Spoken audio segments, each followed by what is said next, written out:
Hello everyone, welcome to Masterminds Online Classes. അപ്പോൾ ഇന്നത്തെ ക്ലാസ്സിലൂടെ നമ്മൾ ഡിസ്കസ് ചെയ്യാൻ പോകുന്നത് നമ്മുടെ മൈനർ കോഴ്സായിട്ടുള്ള ബിസിനസ് സ്റ്റാറ്റിസ്റ്റിക്സിനെ കുറിച്ചാണ്. അപ്പോൾ നമ്മുടെ മൈനർ കോഴ്സായ ബിസിനസ് സ്റ്റാറ്റിസ്റ്റിക്സിൽ 5 ബ്ലോക്കുകളായിട്ട് തിരിച്ചിട്ടുണ്ട്. അതിലെ ഫസ്റ്റ് ബ്ലോക്കിൻ്റെ പേര് ഇൻട്രൊഡക്ഷൻ ടു ബിസിനസ് സ്റ്റാറ്റിസ്റ്റിക്സ്. അപ്പോൾ ഒന്നാമത്തെ ബ്ലോക്കിൽ 3 യൂണിറ്റുകളാണ് ടോട്ടലി ഉള്ളത്.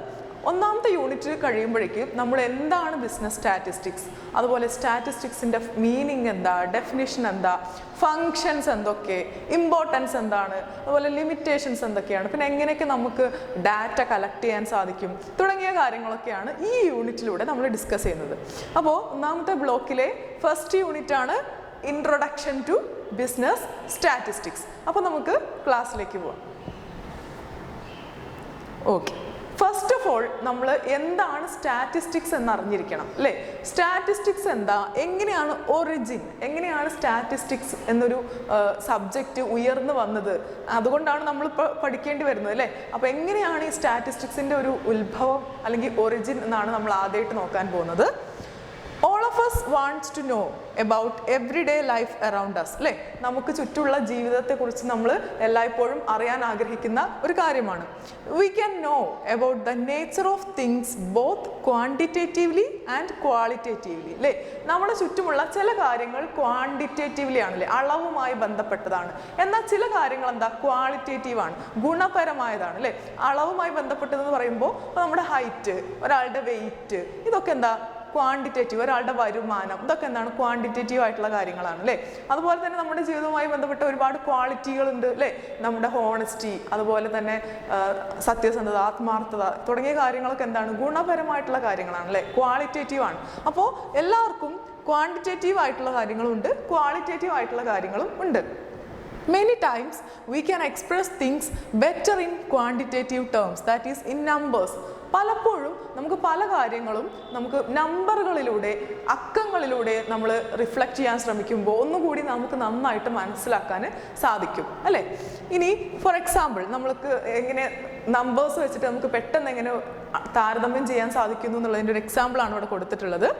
By comparing per capita income of India and United States we can say that India is a developing economy while United States is a developed economy അല്ലേ. അപ്പോൾ നമ്മൾ അളവ് അല്ലെങ്കിൽ quality, ഒരു സാധനത്തിൻ്റെ ക്വാണ്ടിറ്റി കിട്ടിയാൽ നമുക്ക് ഒന്നും കൂടി എളുപ്പത്തിൽ നമുക്ക് സാധനങ്ങളെയും സേവനങ്ങളെയും രാജ്യങ്ങളെയും വ്യക്തികളെയും ഒക്കെ കമ്പയർ ചെയ്യാൻ സാധിക്കും എന്നാണ് നമ്മളിവിടെ പറഞ്ഞത്. അതിനൊരു ഉദാഹരണമാണ് കൊടുത്തിട്ടുള്ളത്, പെർ ക്യാപിറ്റ ഇൻകം അല്ലെങ്കിൽ ആളോഹരി വരുമാനം. അപ്പോൾ നമുക്ക് ഏത് രാജ്യത്താണ്, ഇന്ത്യയുണ്ട്, അമേരിക്കയുണ്ട്, എവിടെയാണ് കൂടുതൽ ആളുകൾക്ക് പെർ ക്യാപിറ്റ ഇൻകം ഉള്ളത് എന്ന് നമുക്ക് കണ്ടെത്തണമെങ്കിൽ എന്ത് ചെയ്താൽ മതി, അല്ലെങ്കിൽ ആളോഹരി വരുമാനം കൂടുതലുള്ള രാജ്യം ഏതാണെന്ന് കണ്ടെത്താൻ നമ്മൾ എന്ത് ചെയ്താൽ മതി, ഈ 2 രാജ്യങ്ങളുടെയും ആളോഹരി വരുമാനം കണക്കാക്കിയാൽ മതി. അപ്പോൾ ഇന്ത്യയുടെയും അതുപോലെ അമേരിക്കയുടെയും ആളോഹരി വരുമാനം തമ്മിൽ താരതമ്യം ചെയ്തിട്ട് നമുക്ക് എന്ത് ചെയ്യാൻ പറ്റും, ഏതാണ് ബെറ്റർ കൺട്രി എന്ന് പറയാൻ സാധിക്കും അല്ലേ. ഇപ്പോൾ ഇന്ത്യ അമേരിക്കയും കമ്പയർ ചെയ്യുമ്പോൾ ഓഫ് കോഴ്സ് നമുക്ക് എല്ലാവർക്കും അറിയാം അമേരിക്ക എന്താണ്, ഒരു വികസിത രാജ്യമാണ് അല്ലേ, ഒരു ഡെവലപ്ഡ് കൺട്രിയാണ്. നേരെ മറിച്ച് ഇന്ത്യ വികസിച്ചുകൊണ്ടിരിക്കുന്ന ഒരു ഡെവലപ്പിംഗ് നേഷനാണ് അല്ലേ.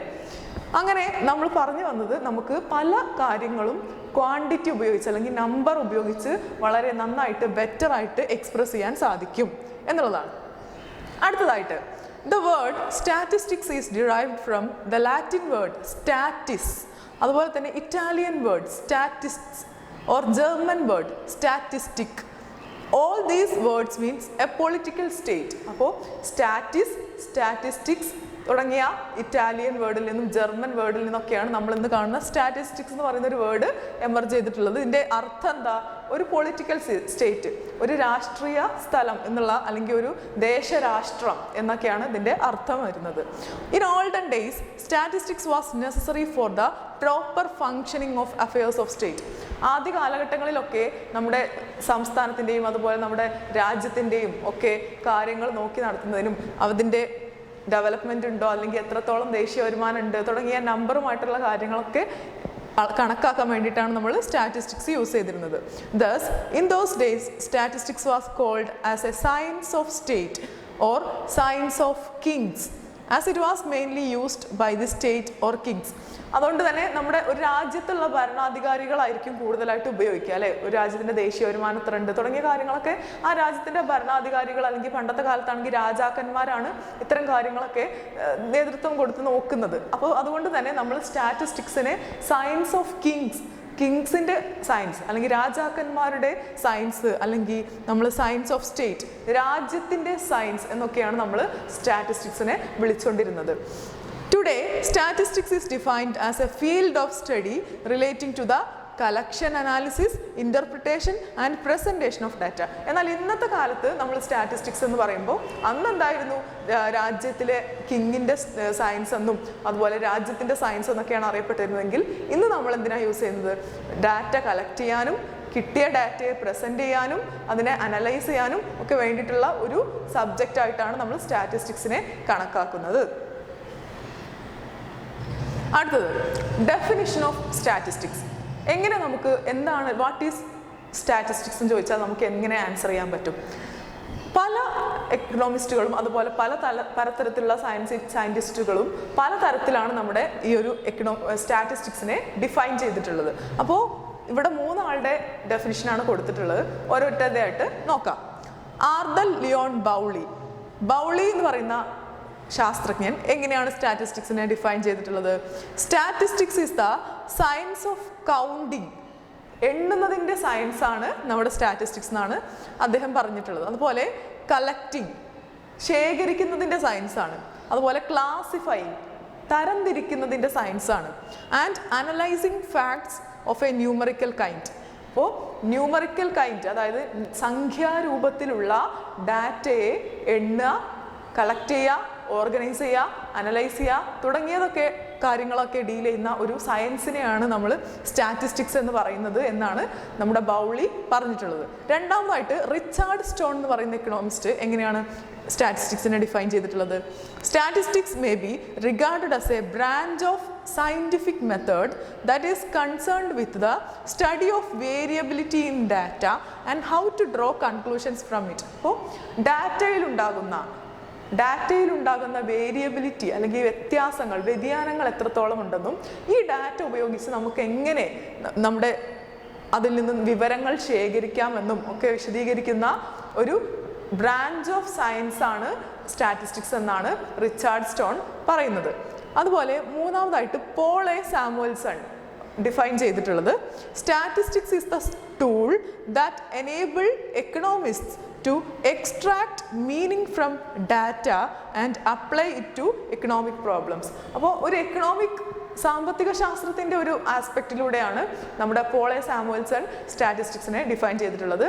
അദ്ദേഹത്തിൻ്റെ അഭിപ്രായത്തിൽ സ്റ്റാറ്റിസ്റ്റിക്സ് എന്താണ്? It is a tool that used by എക്കണോമിസ്റ്റുകളെ സാമ്പത്തിക പ്രശ്നങ്ങളൊക്കെ മനസ്സിലാക്കാനും വിലയിരുത്താനും വേണ്ടി ഉപയോഗിക്കുന്ന ഒരു ടൂളാണ്, ഒരു ഉപകരണമാണ് സ്റ്റാറ്റിസ്റ്റിക്സ് എന്നാണ് പോൾ എ സാമുവൽസൺ പറഞ്ഞിട്ടുള്ളത്. അപ്പോൾ ഇതിൽ നിന്ന് നമുക്ക് എന്ത് മനസ്സിലാക്കാൻ പറ്റും ഈ ഡെഫിനിഷൻസിൽ നിന്നൊക്കെ?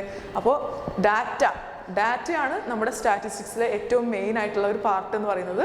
It is A branch of science that deals with collection, analysis and presentation of data and how we can use this data to deal with our economic problems. അല്ലേ, എങ്ങനെ നമുക്ക് ഡാറ്റ കളക്ട് ചെയ്യാൻ പറ്റും, ഡാറ്റയെ വർഗീകരിക്കാൻ പറ്റും, ഡാറ്റയെ പ്രസൻറ്റ് ചെയ്യാൻ സാധിക്കും, ഡാറ്റയെ അനലൈസ് ചെയ്യാൻ സാധിക്കും. മാത്രമല്ല ഈ ഡാറ്റയൊക്കെ ഉപയോഗിച്ചിട്ട് നമുക്ക് എങ്ങനെ നമ്മുടെ സാമ്പത്തിക പ്രശ്നങ്ങളൊക്കെ പരിഹരിക്കാൻ സാധിക്കും എന്നുള്ളതും കൂടിയാണ് നമ്മുടെ സ്റ്റാറ്റിസ്റ്റിക്സിൽ പഠിക്കുന്നത്. അപ്പോൾ ഇത്രയും കാര്യങ്ങളൊക്കെ പഠിക്കുന്ന ഒരു ബ്രാഞ്ച് ഓഫ് സയൻസ് ആണ് സ്റ്റാറ്റിസ്റ്റിക്സ് എന്ന് പറയുന്നത്. അടുത്തതായിട്ട് മീനിങ് ഓഫ് സ്റ്റാറ്റിസ്റ്റിക്സ്. എന്താണ് സ്റ്റാറ്റിസ്റ്റിക്സിൻ്റെ അർത്ഥം എന്നുള്ളതാണ്. നമുക്ക് മീനിങ് ഓഫ് സ്റ്റാറ്റിസ്റ്റിക്സിനെ രണ്ടായിട്ട് തിരിക്കാം, പ്ലൂറൽ സെൻസിലും സിംഗുലർ സെൻസിലും. അപ്പോൾ എന്താണ് പ്ലൂറൽ സെൻസിൽ സ്റ്റാറ്റിസ്റ്റിക്സ് എന്ന് പറഞ്ഞാൽ? In plural sense statistics means statistical data. By statistics we mean aggregate of fact affected to a market extent by multiplicity of causes numerically expressed, enumerate or estimated according to a reasonable standard of accuracy. അപ്പോൾ plural സെൻസിൽ statistics എന്ന് പറയുന്നത് aggregate of facts, കുറച്ച് സത്യങ്ങളുടെ അല്ലെങ്കിൽ ഫാക്റ്റുകളുടെ aggregate ആണ്, കൂട്ടമാണ്. അതിലെന്താ പറയുന്നത്? To a marked extent by multiplicity of causes, പലതരത്തിലുള്ള കാരണങ്ങളും അതിൽ ന്യൂമറിക്കലി എക്സ്പ്രസ് ചെയ്തിട്ടുണ്ട്. സംഖ്യാതരത്തിൽ എക്സ്പ്രസ് ചെയ്തിട്ടുള്ള പലതരം കാരണങ്ങളുടെ ഒരു സഞ്ചയമാണ് അല്ലെങ്കിൽ ഒരു അഗ്രഗേറ്റ് ആണ് നമ്മൾ എന്ത് പറയുന്നത്? സ്റ്റാറ്റിസ്റ്റിക്സ് എന്ന് പറയുന്നത് എന്നാണ് പ്ലൂറൽ സെൻസിലുള്ള ആളുകൾ പറയുന്നത്. It is reasonable standard of accuracy ഉണ്ട്. അപ്പോൾ ഇതിനെന്തുണ്ട്? ഒരു റീസണബിൾ സ്റ്റാൻഡേർഡ് ഓഫ് അക്യുറസി ഉണ്ട്, കൃത്യത ഉണ്ട്. നമ്മൾ വെറുതെ എന്തെങ്കിലും പറയല്ല. അപ്പോൾ ഡാറ്റയുടെ അടിസ്ഥാനത്തിൽ, നമ്മൾ തെളിവിൻ്റെ അടിസ്ഥാനത്തിലാണ് എന്ത് ചെയ്യുന്നത്? ഫാക്റ്റുകൾ, സത്യങ്ങൾ പറയുന്നത് എന്നുള്ളത് കൊണ്ട് തന്നെ ഇവിടെ അക്യുറസി ഉണ്ടായിരിക്കും.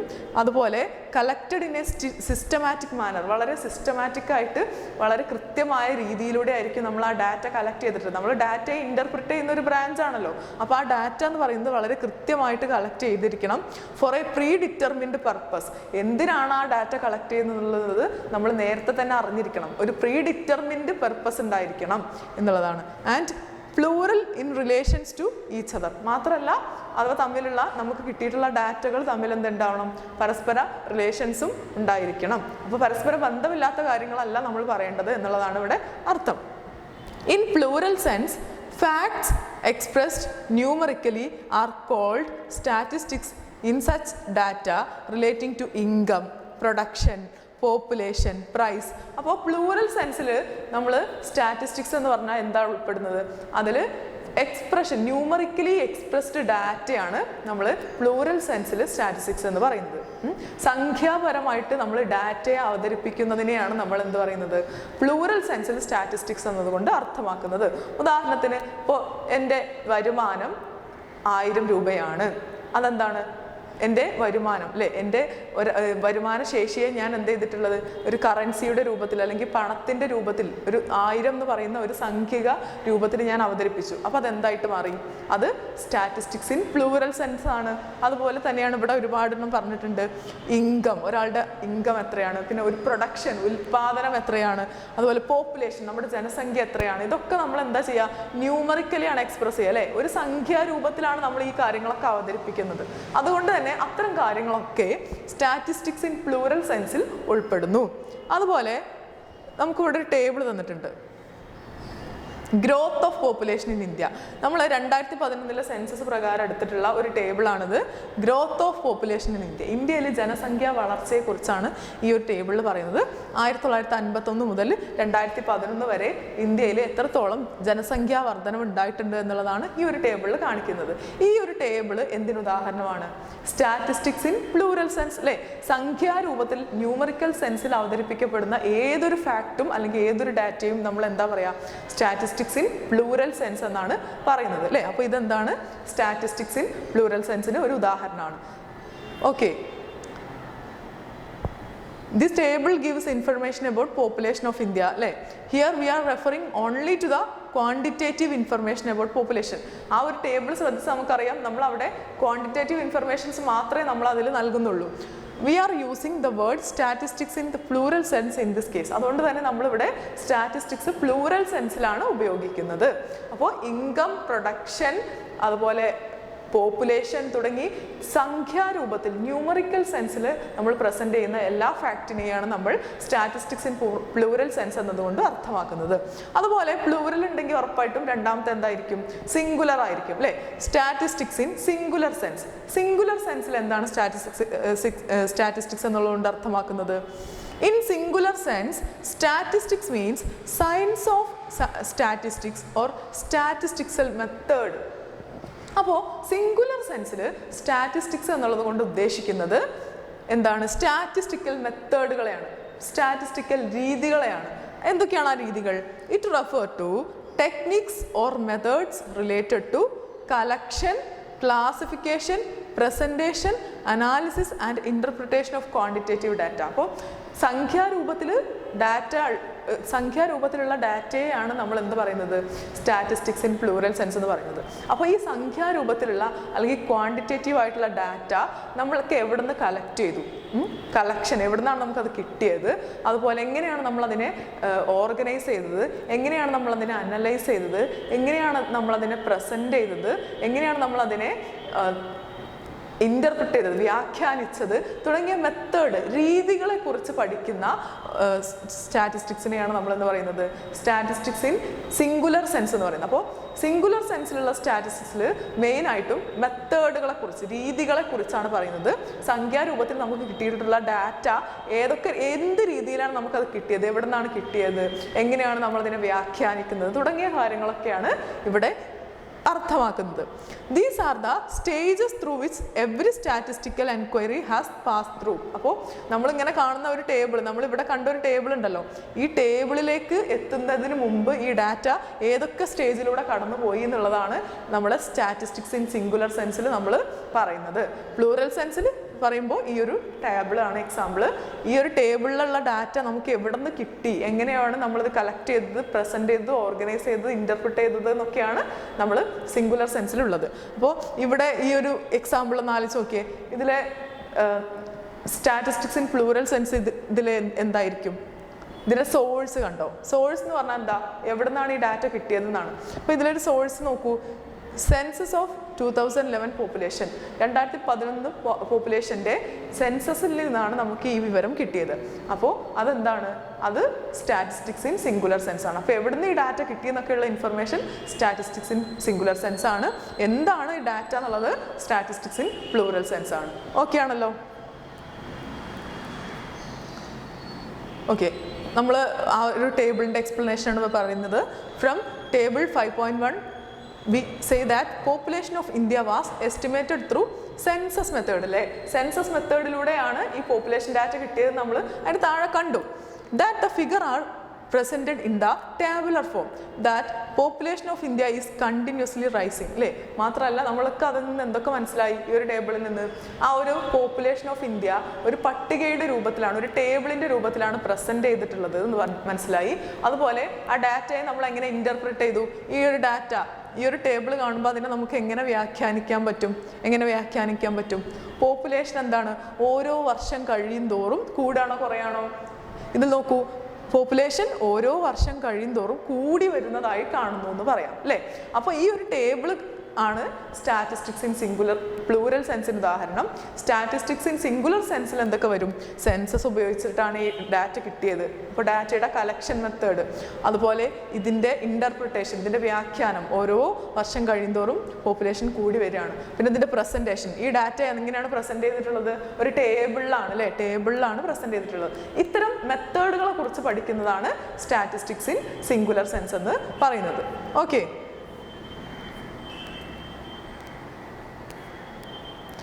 അടുത്തതായിട്ട് ക്യാരക്ടറിസ്റ്റിക്സ് ഓഫ് സ്റ്റാറ്റിസ്റ്റിക്കൽ ഡാറ്റ.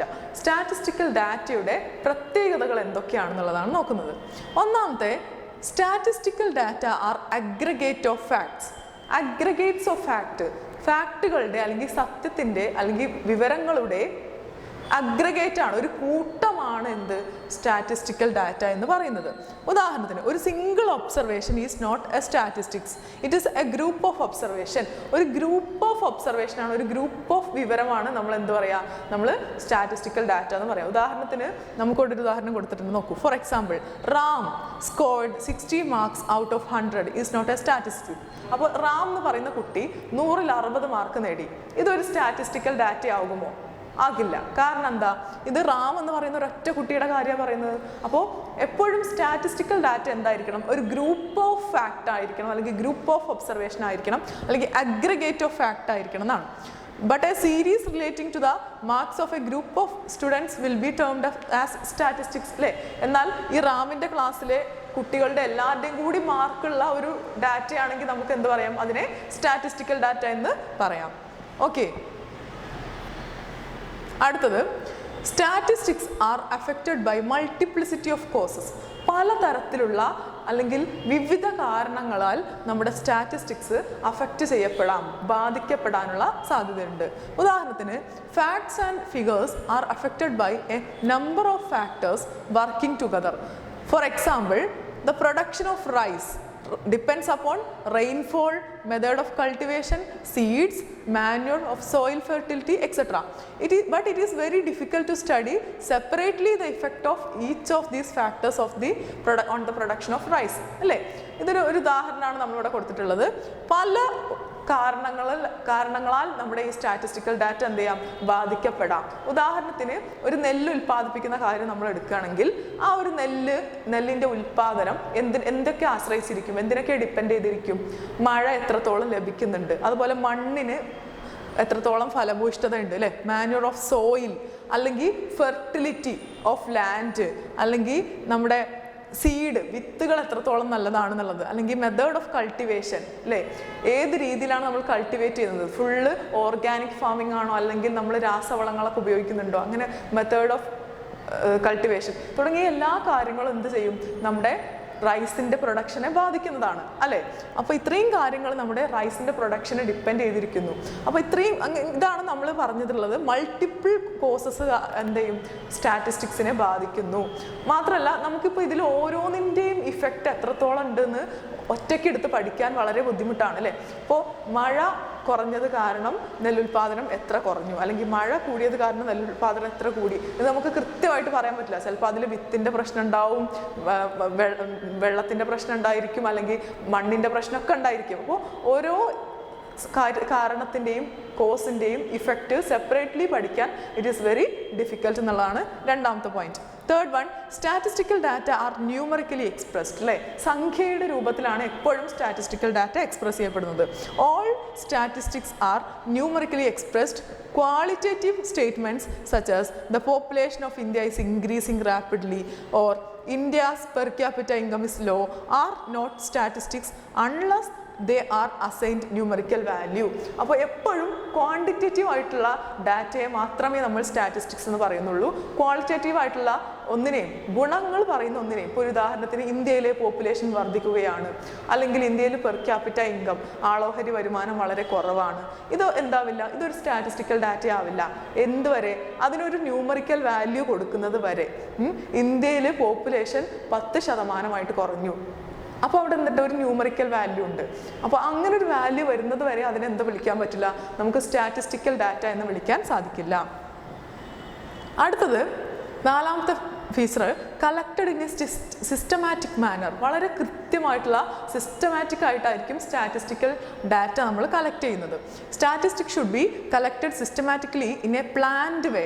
മുൻകൂട്ടി പ്ലാൻ ചെയ്തിട്ടാണ് നമ്മൾ സ്റ്റാറ്റിസ്റ്റിക്കൽ ഡാറ്റ കളക്ട് ചെയ്യുന്നത്. Before collecting data a suitable plan for their collection should be prepared.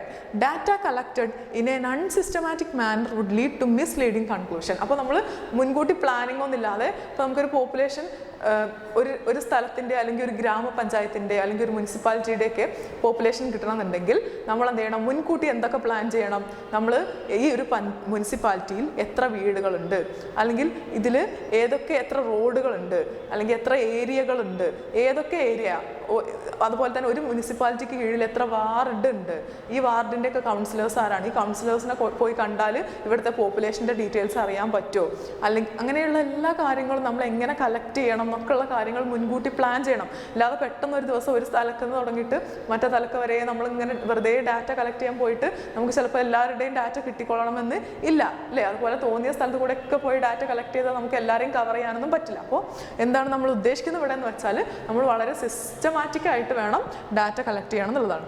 ഇനി statistical data must be obtained with reasonable degree of accuracy. ഇങ്ങനെ നമ്മൾ collect ചെയ്യുന്ന systematic മാനറിൽ നമ്മൾ data collect ചെയ്യണം. കളക്ട് ചെയ്ത് കിട്ടിയ ഡാറ്റ എന്തായിരിക്കണം, ആക്യുറേറ്റ് ആയിരിക്കണം, അതും എന്തായിരിക്കണം, കൃത്യമായിരിക്കണം. അതായത് തെറ്റുകൾ എന്ത് ചെയ്യണം, വളരെ കുറവായിരിക്കണം. ഒരു ഇത് നോക്കൂ, statistics are numerical statements which can be obtained with accuracy if the number of observation is small. കുറച്ച് സ്ഥലമേ, അപ്പോൾ നമ്മൾ നേരത്തെ പറഞ്ഞ ഉദാഹരണം തന്നെ എടുക്കുക, ഒരു പഞ്ചായത്തിൽ അല്ലെങ്കിൽ ഒരു മുനിസിപ്പാലിറ്റിയിൽ അല്ലെങ്കിൽ ഒരു ചെറിയ വാർഡിലെ പോപ്പുലേഷനോ അല്ലെങ്കിൽ ഒരു ക്ലാസ്സിലെ കുട്ടികളുടെ എണ്ണം അല്ലെങ്കിൽ ഒരു ക്ലാസ്സിൽ എത്ര പെൺകുട്ടികളുണ്ട് ആൺകുട്ടികളുണ്ട് ഇതൊക്കെ നമുക്ക് എളുപ്പം കണക്കാക്കാൻ പറ്റില്ലേ? വളരെ കുറച്ച് ആൾക്കാരേ ഉള്ളൂ. അപ്പോൾ അതുകൊണ്ട് തന്നെ ഇവരുടെ അക്യുറസി എന്തായിരിക്കും, കൃത്യത എന്തായിരിക്കും, കൂടുതലായിരിക്കും അല്ലേ? തെറ്റ് പറ്റാനുള്ള സാധ്യത കുറവാണ് കുറച്ച് ആൾക്കാരുള്ളതുകൊണ്ട്. എന്നാൽ വളരെ വലിയൊരു പോപ്പുലേഷനാണ് അല്ലെങ്കിൽ ഒരു നമ്മളിപ്പോൾ കേരളത്തിൻ്റെ ജനസംഖ്യ എടുക്കുകയാണ്, കേരളത്തിൻ്റെ വിദ്യാഭ്യാസം എത്ര ഉന്നത വിദ്യാഭ്യാസം കിട്ടിയ ആളുകളുണ്ടെന്ന് നോക്കുകയാണ്. അങ്ങനെയൊക്കെ ആണെങ്കിൽ നമ്മുടെ ഡാറ്റ വലുതാണ്. ഡാറ്റ വലുതാകും തോറും നമ്മുടെ കൃത്യത അല്ലെങ്കിൽ തെറ്റുകൾ ഉണ്ടാവാനുള്ള സാധ്യതയും കൂടുന്നുണ്ട്. അതാണ് ഇവിടെ പറയുന്നത്. Sometimes when actual measurement of figure is not possible in a particular field of inquiry, then method of estimation or approximation is applied. അപ്പോൾ അങ്ങനെ വലിയ ഒരു ഡാറ്റയൊക്കെ ആണെങ്കിൽ നമുക്ക് എല്ലായിടത്തും പോയി എത്താൻ കഴിയില്ലെങ്കിൽ നമ്മൾ എന്ത് ചെയ്യണം? ഒരു അപ്രോപ്രിയേഷൻ, ഒരു ഏകദേശത്തിൻ്റെ അടിസ്ഥാനത്തിലായിരിക്കും അത്തരം ഡാറ്റയൊക്കെ നമ്മൾ കളക്ട് ചെയ്യുന്നത്. For example, if we say that there are 30 students in a class of XYZ public school, then the figure is 100% accurate if we apply counting method. അല്ലേ? ഇപ്പോൾ ഒരു ക്ലാസ്സിൽ, ഒരു പബ്ലിക് സ്കൂളിലാണ്, ആ സ്കൂളിലെ ഒരു ക്ലാസ്സിൽ 30 കുട്ടികളുണ്ട്. അപ്പോൾ ആ 30 കുട്ടികളുടെ ഡാറ്റയാണ് നമ്മൾ എടുക്കുന്നതെങ്കിൽ നമുക്ക് 100% അത് കറക്റ്റ് ആയിരിക്കുമെന്ന് പറയാൻ സാധിക്കും. എന്നാൽ on the other hand, if we say that 20,000 people are watching the cricket match, this figure can be obtained only by estimation method. അല്ലേ? ഇനിയിപ്പോൾ ഒരു 20,000 ആളുകൾ ഒരു ക്രിക്കറ്റ് മാച്ച് കണ്ടുകൊണ്ടിരിക്കുകയാണ്. ഇവരുടെ കയ്യിൽ നിന്ന് എന്തെങ്കിലും ഇപ്പോൾ ഒരു ഡാറ്റ കിട്ടണമെന്നുണ്ടെങ്കിൽ എന്ത് ചെയ്യണം? നമുക്ക് എസ്റ്റിമേഷൻ മെത്തേഡ് യൂസ് ചെയ്യാൻ പറ്റുള്ളൂ. 3 ആൾക്കാരുടെ അടുത്ത് ഒരാൾ പോയി ചോദിക്കുക എന്ന് പറയുന്നത് എന്തല്ല, പോസിബിൾ അല്ല. അപ്പോൾ നമ്മൾ എന്ത് ചെയ്യും? കുറച്ച് ആൾക്കാരുടെ അടുത്തൊക്കെ ചോദിച്ചിട്ട് ഇതാണ് പൊതുവിലുള്ള അഭിപ്രായം എന്നാണ് പറയുന്നത് അല്ലേ? But even in this estimation must have reasonable degree of accuracy to make sense. എന്നിരുന്നാലും നമ്മളിങ്ങനെ കുറച്ച് ആളുകളോട് ചോദിച്ച് ഒരു ഏകദേശ അഭിപ്രായം പറയുകയാണെങ്കിലും അതിനും എന്ത് വേണം? ഒരു സിസ്റ്റമാറ്റിക് ആയിട്ടുള്ള രീതി വേണം. ഉദാഹരണത്തിന് ഇപ്പോൾ ക്രിക്കറ്റ് മാച്ച് കാണാനിരിക്കുന്നവർ ഓരോ സ്റ്റേഡിയത്തിൻ്റെ ഓരോരോ തട്ടിലാണ് ഇരിക്കുന്നതെങ്കിൽ ഓരോ തട്ടിൽ നിന്നും 10 പേര്, അങ്ങനെയൊക്കെ നമ്മൾ സിസ്റ്റമാറ്റിക് ആയിട്ടേ നമുക്ക് എസ്റ്റിമേഷൻ നടക്കാൻ സാധിക്കുകയുള്ളൂ എന്നാണ് ഇവിടെ പറയുന്നത്. ഇനി 4ാമത്തെ, statistics are collected for a predetermined purpose. Predetermined ആയിട്ടുള്ള മുൻകൂട്ടിയുള്ള ഒരു പർപ്പസിൻ്റെ അടിസ്ഥാനത്തിലാണ്, എന്തെങ്കിലും ഒരു പ്ലാനിൻ്റെ അടിസ്ഥാനത്തിലാണ് നമ്മൾ എന്ത് ചെയ്യുക? ഒരു ഉദ്ദേശ ലക്ഷ്യത്തിൻ്റെ അടിസ്ഥാനത്തിലേ നമുക്ക് എന്ത് ചെയ്യാൻ പറ്റുള്ളൂ? സ്റ്റാറ്റിസ്റ്റിക്കൽ ഡാറ്റ കളക്ട് ചെയ്യാൻ പറ്റുള്ളൂ. The purpose of collecting data should be decided in advance. എന്തിനു വേണ്ടിയാണ് നമ്മൾ ഈ ഡാറ്റ കളക്ട് ചെയ്യുന്നത് നമ്മൾ നേരത്തെ തീരുമാനിക്കേണ്ടതുണ്ട്. The purpose should be clearly defined, otherwise collected data will not be of no use. അല്ലേ? നമ്മൾ എന്തിനു വേണ്ടിയിട്ടാണ് ഡാറ്റ കളക്ട് ചെയ്തത് നമ്മൾ കൃത്യമായിട്ട് അറിഞ്ഞിരിക്കണം. ഇല്ലെങ്കിൽ അതിൽ തെറ്റുകുറ്റങ്ങൾ വരാനും അല്ലെങ്കിൽ ഇപ്പോൾ ഈ കളക്ട് ചെയ്ത ഡാറ്റ കൊണ്ട് നമുക്കൊരു ഉപകാരമില്ലാതെ പോകാനും സാധ്യതയുണ്ട്. Suppose we want to compare the performance of students at secondary level of National Institute of Open Schooling. ഒരു നാഷണൽ ഇൻസ്റ്റിറ്റ്യൂട്ട് ഓഫ് ഓപ്പൺ സ്കൂളിങ്ങിലെ ഒരു സബ്ജക്റ്റിലോ അല്ലെങ്കിൽ 2 സബ്ജക്റ്റിലോ ഒക്കെ കുട്ടികളുടെ പെർഫോമൻസ് ലെവൽ നമുക്ക് കമ്പയർ ചെയ്യണമെന്ന് വിചാരിക്കാം. We must specify subjects. അപ്പോൾ ഏതൊക്കെ സബ്ജക്റ്റിലെ കുട്ടികളുടെ ഒരു പെർഫോമൻസ് ലെവൽ നോക്കണം നമ്മൾ ആദ്യം തീരുമാനിക്കണം. And the year for which comparison being carried out before collecting data. അതുപോലെ ഏത് വർഷത്തെയാണ് കുട്ടികളുടെ പെർഫോമൻസ് ആണ് നോക്കേണ്ടത്, ഫസ്റ്റ് ഇയർ ആണോ സെക്കൻഡ് ഇയർ ആണോ എന്നുള്ളതും നമ്മൾ നോക്കണം അല്ലേ? അപ്പോൾ അങ്ങനെ പ്രീ ഡിറ്റർമിൻഡ് പർപ്പസ്, ഉദ്ദേശം നമ്മൾ മുന്നേ ഉണ്ടായിരിക്കണം. അടുത്തതായിട്ട് നമ്മൾ നോക്കാൻ പോകുന്നത് importance of statistics in economics ആണ്. അപ്പോൾ എക്കണോമിക്സിലെ വളരെ യൂസ്ഫുൾ ആയിട്ടുള്ള ഒരു ബ്രാഞ്ച് ഓഫ് സ്റ്റഡിയാണ് സ്റ്റാറ്റിസ്റ്റിക്സ് എന്ന് പറയുന്നത്. അപ്പോൾ എന്തൊക്കെയാണ് എക്കണോമിക്സ് എന്ന് പറയുന്ന അല്ലെങ്കിൽ സാമ്പത്തിക ശാസ്ത്രം എന്ന് പറയുന്ന സബ്ജക്റ്റിൽ സ്റ്റാറ്റിസ്റ്റിക്സിൻ്റെ പ്രാധാന്യം എന്നാണ് നോക്കാൻ പോകുന്നത്. നമുക്കറിയാം എക്കണോമിക്സിലെ പല തിയറികളും അതുപോലെ ലോസ് ഒക്കെ രൂപപ്പെടുത്തിയിട്ടുള്ളത് ഒരു സ്റ്റാറ്റിസ്റ്റിക്കൽ ഡാറ്റയുടെ അടിസ്ഥാനത്തിലാണ്. ഉദാഹരണത്തിന് നമ്മളിവിടെ കൊടുത്തിട്ടുണ്ട് മാൽത്തൂസിൻ്റെ തിയറി ഓഫ് പോപ്പുലേഷൻ, അതുപോലെ Engel's law of family expenditure തുടങ്ങിയ ഒരുപാട് ലോസും തിയറീസും ഒക്കെ നമ്മൾ എക്കണോമിക്സിൽ രൂപകൽപ്പന ചെയ്തിട്ടുള്ളത് നമ്മുടെ ഒരു സ്റ്റാറ്റിസ്റ്റിക്കൽ ഡാറ്റയുടെ ബേസിലാണ്. അപ്പോൾ എന്തൊക്കെയാണ് ഇമ്പോർട്ടൻസ് എന്ന് നോക്കാം. First one, statistics and study of consumption. എക്കണോമിക്സിലെ വളരെ പ്രധാനപ്പെട്ട ഒരു ടേമാണ് കൺസംഷൻ എന്ന് പറയുന്നത്. കൺസംഷൻ എന്ന് പറഞ്ഞാൽ സാധനങ്ങളുടെയും സേവനങ്ങളുടെയും പർച്ചേസിനെ, സാധനങ്ങളും സേവനങ്ങളും വാങ്ങി ഒരു വ്യക്തി ഉപയോഗിക്കുന്ന ആ പ്രക്രിയയാണ് നമ്മൾ എന്ത് പറയുക, കൺസംഷൻ എന്ന് പറയുന്നത്. അപ്പോൾ സ്റ്റാറ്റിസ്റ്റിക്സ് എങ്ങനെയാണ് നമുക്ക് കൺസംഷനെ കുറിച്ച് പഠിക്കാൻ ഉപയോഗിക്കാൻ പറ്റുക? Every individual needs A certain number of things, അല്ലേ? എല്ലാവർക്കും എന്ത് വേണം, നമ്മുടെ ആവശ്യങ്ങൾ നിറവേറ്റാൻ കുറച്ച് സാധനങ്ങളും സേവനങ്ങളൊക്കെ ആവശ്യമാണ്. He spends first on necessities, then on comforts and then on luxuries, അല്ലേ? നമ്മൾ ഏറ്റവും ആദ്യം നമ്മുടെ കയ്യിലുള്ള വരുമാനം കൊണ്ട് എന്താ വാങ്ങുക, അടിസ്ഥാനപരമായിട്ടുള്ള നമ്മളെ കാര്യങ്ങളാണ്, അല്ലേ?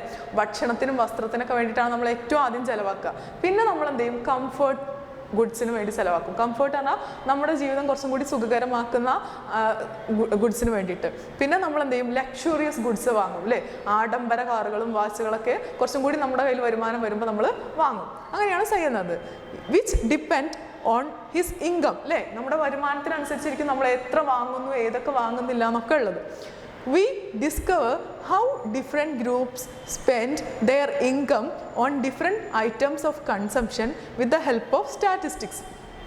സ്റ്റാറ്റിസ്റ്റിക്സിൻ്റെ സഹായത്തോടെയാണ് വിവിധ വ്യക്തികൾ അവരുടെ കയ്യിലുള്ള വരുമാനം ഏതൊക്കെ തരത്തിലുള്ള സാധനങ്ങളും സേവനങ്ങളും വാങ്ങാൻ, ഇപ്പോൾ ലക്ഷറീസ് ആയിട്ടുള്ള സാധനങ്ങൾ വാങ്ങാനാണോ, അതോ കംഫർട്ടബിൾ ആയിട്ടുള്ള സാധനങ്ങൾ വാങ്ങാനാണോ, അതോ കൂടുതൽ നെസസറി കമ്മോഡിറ്റീസ് വാങ്ങാനാണോ യൂസ് ചെയ്യുന്നതെന്നൊക്കെ നമ്മൾ കണ്ടെത്തുന്നത് എന്തിൻ്റെ അടിസ്ഥാനത്തിലാണ്? നമ്മൾ സ്റ്റാറ്റിസ്റ്റിക്കൽ ഡാറ്റയുടെ അല്ലെങ്കിൽ സ്റ്റാറ്റിസ്റ്റിക്സിൻ്റെ വിവരശേഖരണത്തിലൂടെയാണ് കണ്ടെത്തുന്നത്, അല്ലേ? ഇപ്പോൾ ഒരു സ്ഥലത്ത് കൂടുതൽ ആൾക്കാർ കംഫർട്ട് ഗുഡ്സ് ആണോ നെസസറി ഗുഡാണോ കാണുന്നതെന്ന് അറിയാൻ നമ്മൾ എന്താ ചെയ്യുക, ആ ഒരു സ്ഥലത്ത് പോകുന്നു, നമ്മൾ എല്ലാ വീടുകളിലും കയറുന്നു, നമ്മൾ ഒരു ക്വസ്റ്റ്യനെയർ ഉണ്ടാക്കിയിട്ട് നമ്മൾ എന്ത് ചെയ്യുന്നു, ചോദ്യം ചോദിക്കുന്നു, അവരോടൊക്കെ ചോദിച്ചിട്ട് അവരുടെ എല്ലാവരുടെയും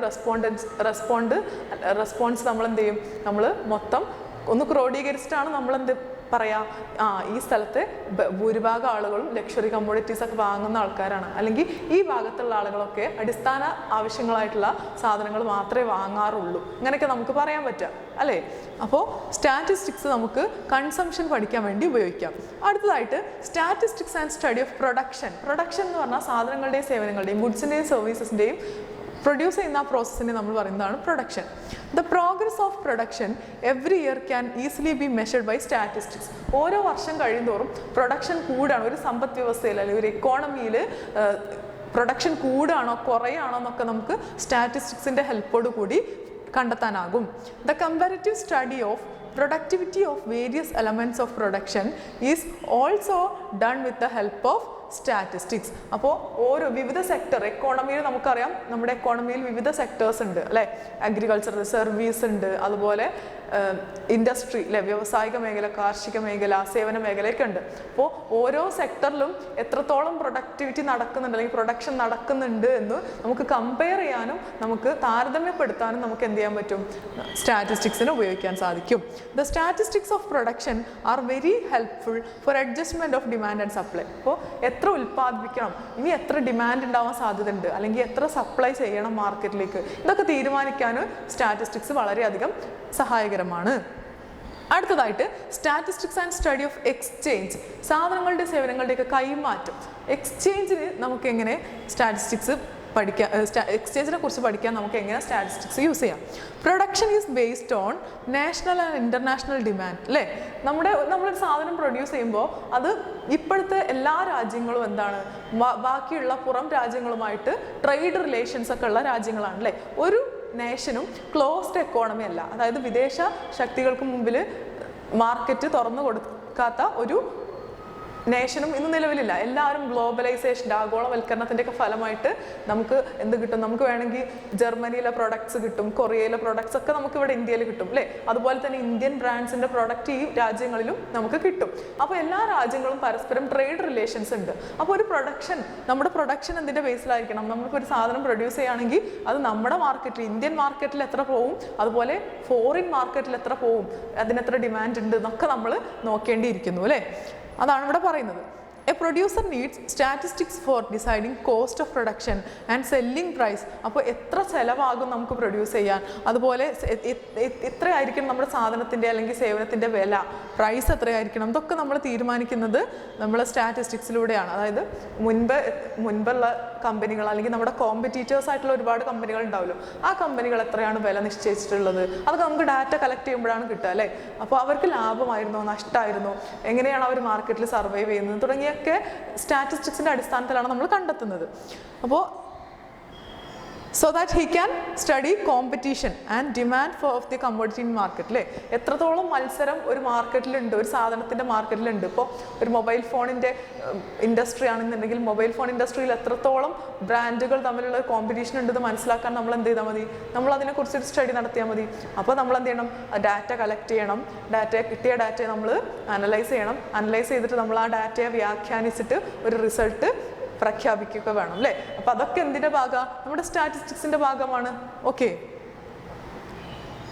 the law of price determination, എങ്ങനെയാണ് സാധനങ്ങളുടെ വില തീരുമാനിക്കുന്നത് എന്നുള്ളതും, cost price which are based on various market condition, വ്യത്യസ്ത മാർക്കറ്റിൽ എങ്ങനെയാണ് പ്രൈസ് തീരുമാനിക്കുന്നത്, എങ്ങനെയാണ് കോസ്റ്റ് വരുന്നത് എന്നൊക്കെ മനസ്സിലാക്കാനും, demand and supply B studied with the help of statistics. ഒരു സാധനത്തിന് എത്ര ഡിമാൻഡ് ഉണ്ട്, എത്ര സപ്ലൈ ഉണ്ട് തുടങ്ങിയ എല്ലാ കാര്യങ്ങളും നമുക്ക് എന്തിലൂടെ മനസ്സിലാക്കാൻ സാധിക്കും, നമ്മൾ സ്റ്റാറ്റിസ്റ്റിക്സിലൂടെ മനസ്സിലാക്കാൻ സാധിക്കും. അടുത്തതായിട്ട് statistics and study of distribution. Distribution എന്ന് പറഞ്ഞാൽ എന്താ, സാധനങ്ങളുടെയും സേവനങ്ങളുടെയും ഗുഡ്സിൻ്റെയും സർവീസസിൻ്റെയും ഒക്കെ വിതരണത്തെയാണ് നമ്മൾ ഡിസ്ട്രിബ്യൂഷൻ എന്ന് പറയുന്നത്. അപ്പോൾ വിതരണത്തെക്കുറിച്ച് പഠിക്കാൻ, ഡിസ്ട്രിബ്യൂഷനെ കുറിച്ച് പഠിക്കാൻ നമുക്ക് എങ്ങനെ സ്റ്റാറ്റിസ്റ്റിക്സ് യൂസ് ചെയ്യാം. Statistics R helpful in calculation of national income in the field of distribution. Statistical methods are used in solving problem of distribution of national income. Various problems arise due to unequal distribution of wealth and national income and are solved with the help of statistical data. പലപ്പോഴും നമ്മുടെ രാജ്യത്തുള്ള ദേശീയ വരുമാനം, അതുപോലെ നമ്മുടെ സമ്പത്ത്, ഇതൊക്കെ ആ രാജ്യത്തുള്ള ജനങ്ങൾക്കിടയിൽ ഈക്വലി ആയിരിക്കില്ല ഡിസ്ട്രിബ്യൂട്ട് ചെയ്യപ്പെട്ടിട്ടുള്ളത്, വിതരണം ചെയ്യപ്പെട്ടിട്ടുള്ളത് അല്ലേ.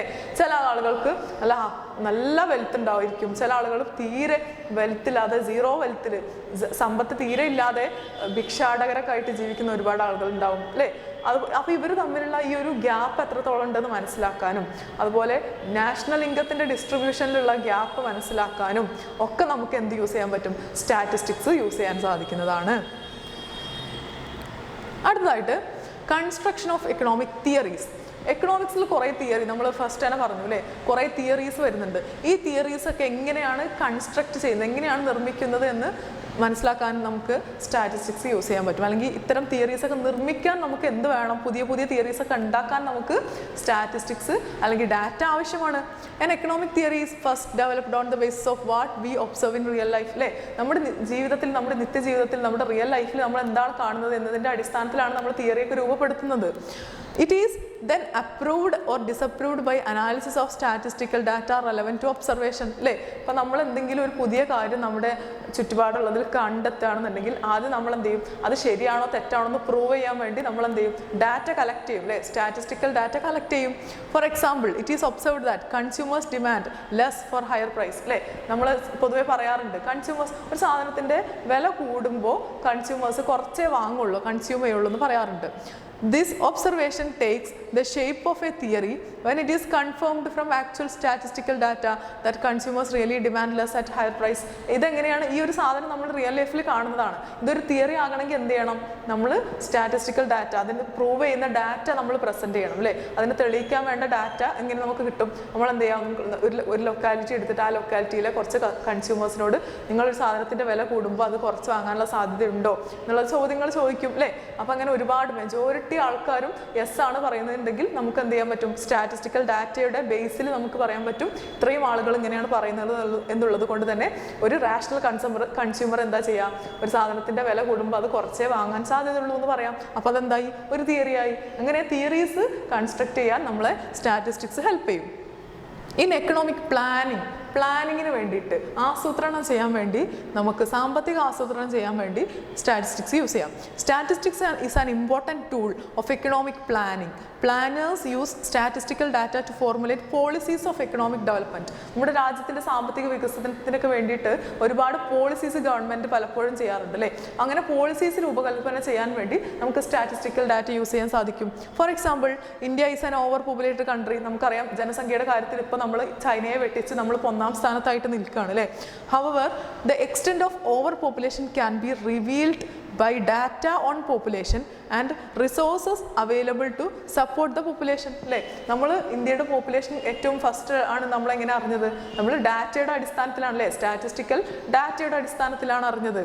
അതുപോലെ effective policies to control population can be framed only after we know how much overpopulated India is. അല്ലേ, ഇന്ത്യയിൽ എത്ര കോടി ജനങ്ങളുണ്ട് എന്ന് അറിഞ്ഞാൽ മാത്രമേ നമുക്ക് എന്ത് ചെയ്യാൻ പറ്റുള്ളൂ, എങ്ങനെ ഈ പോപ്പുലേഷൻ നമുക്ക് കൺട്രോൾ ചെയ്യാൻ സാധിക്കും എന്നുള്ള പോളിസീസ് രൂപപ്പെടുത്താൻ സാധിക്കുള്ളൂ. അപ്പോൾ പ്ലാനിങ്ങിന് പുതിയ പുതിയ പ്ലാനിങ്ങുകൾ രൂപകൽപ്പന ചെയ്യാനും അതുപോലെ പോളിസീസ് രൂപകൽപ്പന ചെയ്യാനൊക്കെ ഗവൺമെൻറ്റിനെ സ്റ്റാറ്റിസ്റ്റിക്കൽ ഡാറ്റ സഹായിക്കുന്നു. അടുത്തതായിട്ട് in evaluation of policies of ഗവൺമെൻറ്റിൻ്റെ പോളിസികളൊക്കെ വിലയിരുത്താൻ വേണ്ടിയിട്ട് നമുക്ക് സ്റ്റാറ്റിസ്റ്റിക്സിനെ യൂസ് ചെയ്യാം. It is not only enough to implement policies but also necessary to know whether the implementation has been proper or not. നമ്മൾ ഗവൺമെൻറ് എന്ത് ചെയ്താൽ മാത്രം പോരാ, ഒരു പുതിയ പോളിസി രാജ്യത്ത് നടപ്പിലാക്കിയാൽ മാത്രം പോരാ, ആ നടപ്പിലാക്കിയത് ഇഫക്റ്റീവ് ആണോ, അതിന് ഗുണപ്രദമാണോ, ആളുകൾക്ക് നല്ലതായോ അല്ലെങ്കിൽ അത് മോശമായിട്ടാണോ ബാധിച്ചത്, അങ്ങനെ വിലയിരുത്തലും കൂടെ നമ്മൾ നടത്തേണ്ടതുണ്ട്. അതിനും നമ്മൾ സ്റ്റാറ്റിസ്റ്റിക്കൽ ഡാറ്റ ഉപയോഗിക്കുന്നു. For example, how much revenue did government get through higher taxes. Tax government എന്ത് ചെയ്യാണ്, നികുതി നിരക്ക് കൂട്ടാണ്, ടാക്സ് കൂട്ടി. അപ്പോൾ how much revenue did we get through this higher tax. ഈ ടാക്സ് കൂട്ടിയതോടുകൂടി നമുക്ക് എത്ര വരുമാനം എക്സ്ട്രാ കിട്ടി, അത് അല്ലെങ്കിൽ it is through statistical investigations that finance minister gets feedback on taxes paid by the people and the revenue accrued to government. അല്ലേ, ഇപ്പോൾ ഫിനാൻസ് മിനിസ്റ്റർ ധനകാര്യമന്ത്രിയാണ് നമ്മൾ ടാക്സേഷൻ റിലേറ്റഡ് ആയിട്ടുള്ള കാര്യങ്ങളൊക്കെ നോക്കുന്നത് അല്ലേ. അപ്പോൾ ധനകാര്യമന്ത്രി ഇങ്ങനെ ടാക്സ് റേറ്റ് കൂട്ടിയപ്പോൾ, നികുതി നിരക്ക് കൂട്ടിയപ്പോൾ ആളുകൾ കൂടുതൽ അടയ്ക്കുന്നുണ്ടോ, അതുകൊണ്ട് നമ്മുടെ രാജ്യത്തിൻ്റെ റവന്യൂ വരുമാനം വർദ്ധിച്ചിട്ടുണ്ടോ എന്നൊക്കെ നമ്മൾ അറിയണമെങ്കിൽ നമ്മൾ എന്ത് ചെയ്യണം, ആദ്യം ഈ ടാക്സ് അടച്ച ആളുകളുടെ ഡീറ്റെയിൽസ് എടുക്കണം. എത്ര ആളുകൾ ടോട്ടൽ അടയ്ക്കാനുണ്ടായിരുന്നു, അതിൽ എത്ര ആൾ അടച്ചു, എത്ര ആൾ അടച്ചില്ല, ഇതൊക്കെ കിട്ടിയാലേ നമുക്ക് എന്ത് ചെയ്യാൻ പറ്റുള്ളൂ, എത്ര ഇഫക്റ്റീവ് ആയിരുന്നു, ആ ടാക്സ് റേറ്റ് ഉയർത്തിയത് എത്രത്തോളം നന്നായി അല്ലെങ്കിൽ എത്രത്തോളം മോശമായി എന്നൊക്കെ വിലയിരുത്താൻ സാധിക്കുകയുള്ളൂ. അടുത്തതായിട്ട് to reveal the structure of an economy. ഒരു സമ്പദ് വ്യവസ്ഥയുടെ ഘടന മനസ്സിലാക്കാൻ നമുക്ക് എന്ത് സഹായിക്കുന്നു, സ്റ്റാറ്റിസ്റ്റിക്സ് സഹായിക്കുന്നു. We study the structure of economy with the help of data on population, natural resources, employment, national income, production, exports, imports etcetera. അപ്പോൾ എക്സ്പോർട്ടിൻ്റെയും ഇമ്പോർട്ടിൻ്റെയും പ്രൊഡക്ഷൻ്റെയും എംപ്ലോയ്മെൻറ്റിൻ്റെ ഒക്കെ അടിസ്ഥാനത്തിലാണ് നമ്മൾ ഒരു രാജ്യത്തിൻ്റെ ഘടന, സ്ട്രക്ചർ എങ്ങനെയാണെന്ന് മനസ്സിലാക്കുന്നത്.